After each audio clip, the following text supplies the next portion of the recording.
escuchando Argumentos, este espacio de encuentro, y es el momento de conversar con Fernando Rivero. Él es filósofo, abogado, especialista en gobierno y políticas públicas y también con una maestría en filosofía de la guerra. Muy buenas tardes, bienvenido.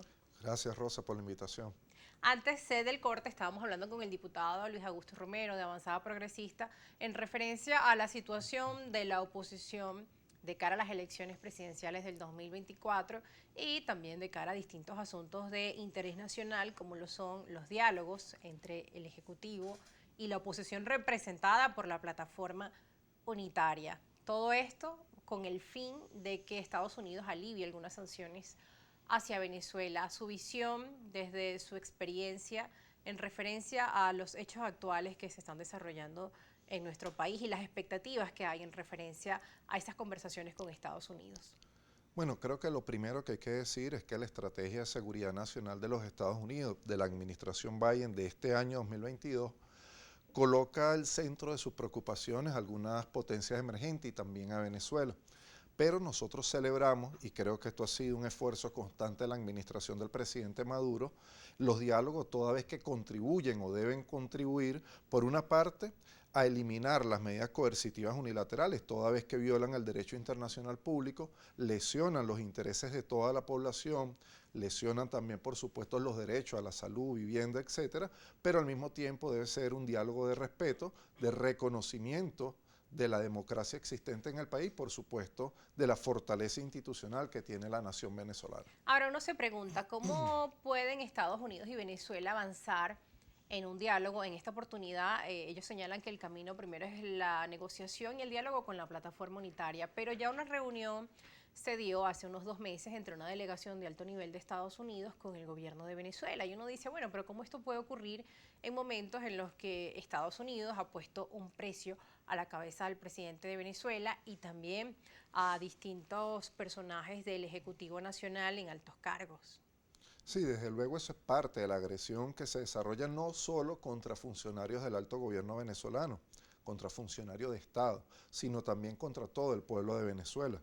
Recordemos que las medidas coercitivas unilaterales, que son variadas, que son más de 500, afectan, insisto en esto, a toda la población. Ahora bien, hay un cambio en la región, gobiernos de corte progresista han emergido en Perú, Chile. En México hemos visto cómo se acrecenta el liderazgo de López Obrador, el mundo está cambiando, Argentina también ha cambiado el Argentina, discurso. pero además de eso, la Unión Europea y Estados Unidos sufren, según no lo digo yo, lo dice el Banco Mundial, la peor inflación en los últimos 40 años. Hoy, como consecuencia del conflicto en Ucrania, que es una guerra de la OTAN contra Rusia, hoy observamos una inflación en materia de hidrocarburos, de forma que esto afecta negativamente no solamente la economía de los Estados Unidos, sino la economía del mundo entero. Por ello, en este momento, gracias a la resistencia del pueblo venezolano, a que ha preservado, digamos, su voluntad política en función de la construcción de una sociedad distinta, los Estados Unidos han tenido que recoger de alguna manera sus palabras, tratar de amoldarse a la nueva situación, pero esto no significa que vayan a, digamos, renunciar a sus intereses Usted habla geoestratégicos. de 500 sanciones, pero en ese artículo que leíamos de la agencia de noticias AP solo aparecen dos temas allí resaltados, ¿no? Según las filtraciones que obtuvo esta agencia de noticias por fuentes de funcionarios estadounidenses que no revelaron quiénes eran, ¿no? Se conservó allí el derecho de la fuente, pero aquí lo tenemos.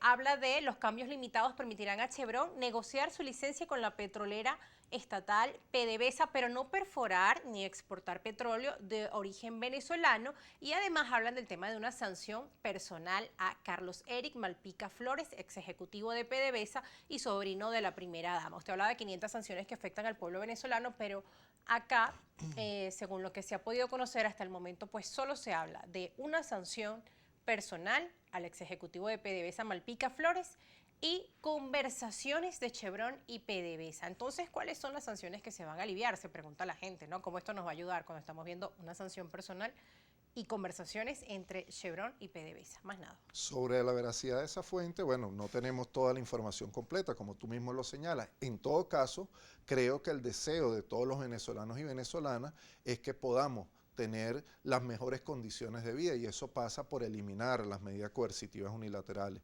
Yo creo que lo fundamental y lo que coincide, y así lo demuestran todos los sondeos de opinión, donde coincide la población, es que el bloqueo económico, comercial y financiero contra Venezuela se constituye en una acción agresiva que lesiona Que las se han venido posibilidades. sumando incluso sectores de oposición, que han Desde firmado luego. una carta dirigida a Estados Unidos. Desde luego. Ahora bien, sobre eso precisamente queda en evidencia en este diálogo cara a cara entre la administración Biden y el gobierno legítimamente electo de Venezuela, presidido por Nicolás Maduro Moro, queda en evidencia que la oposición ha tenido lamentablemente un papel muy triste porque ha sido la extensión de la política exterior del Departamento de Estado. Y esto ha quedado en evidencia y lo han dicho diferentes actores, diferentes analistas, porque lamentablemente esa oposición ha pedido de forma reiterada agresiones contra Venezuela que van desde la imposición del bloqueo, inclusive hasta intervención militar. Ahora, con el tema de estas conversaciones, ¿no?, entre Venezuela, con el gobierno de Venezuela, con la plataforma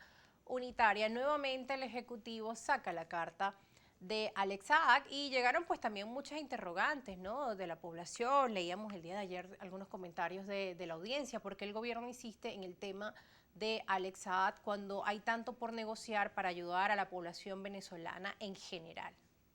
Es legítimo que el gobierno bolivariano rechace cualquier tipo de agresión.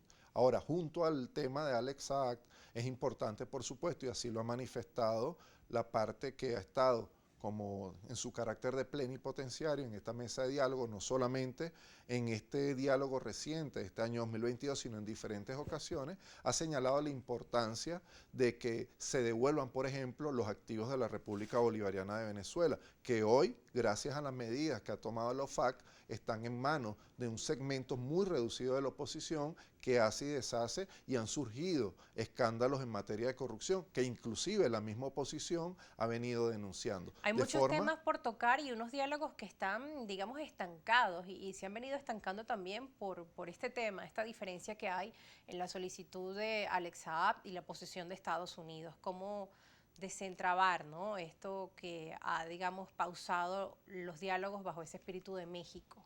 Creo que lo primero pasa por el respeto a los principios fundantes del derecho internacional público, a la institucionalidad existente en Venezuela. Por ejemplo, mientras exista la intromisión de los Estados Unidos en los asuntos internos de Venezuela, es obvio que el diálogo tendrá tropiezo. En la misma medida que los Estados Unidos, que sus élites, mejor dicho, que sus estructuras gobernantes se alejen de la posición de vulnerar toda la fortaleza democrática, el texto constitucional venezolano que rige a la nación toda, en esa misma medida podremos, estoy seguro de ello, llegar a acuerdos en función de los intereses de nuestra nación y por supuesto en función de mejores relaciones diplomáticas con todos los gobiernos del mundo. Nos vamos a una pausa a esta hora acá en Argumentos. Al regreso también vamos a estar leyendo las preguntas de nuestra audiencia. Conversamos con el señor Fernando Rivero. Él es abogado, licenciado en filosofía, especialista en gobierno y políticas públicas, así como en filosofía de guerra. Ya regresamos a Argumentos.